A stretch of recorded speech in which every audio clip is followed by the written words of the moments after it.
குண்டலகேசி காப்பியத்தை பற்றி தெரியுமா? ஆமாம், ஐம்பெருங்காப்பியங்களில் ஒன்று. அதில் இருந்த நம்மளோட கதாநாயகி தான் பத்தரை.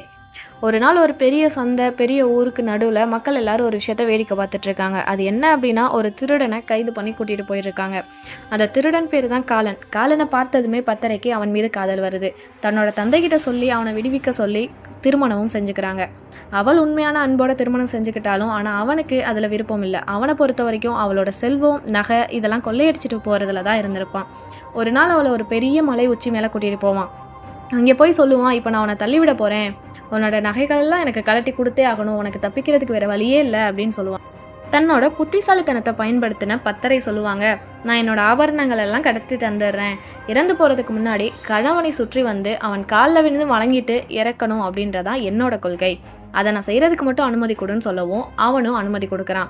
3 முறை சுற்றி வந்த அவங்க 3வது முறையாக சுற்றி வந்து அவனோட காலை தொடுறப்ப காலை வாரி விட்டு அவனை அங்கே இருந்த பாறை மேலே தள்ளிவிட்டு கொலையும் பண்ணிடுறாங்க.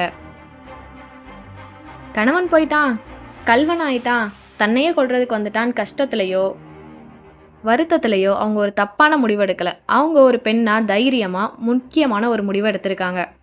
அதற்கப்புறம் வாழ்வின் மேலே அக்கறையே இல்லாத அவங்க என்ன பண்ணாங்கன்னா துறவரம் போயிட்டாங்க. துறவரம் போய் மக்களுக்கு நல்ல செயல்கள் சொல்கிறது, நல்ல விஷயங்களை சொல்கிறது அவங்களோட வேலையாக வச்சுட்டு இருந்தாங்க.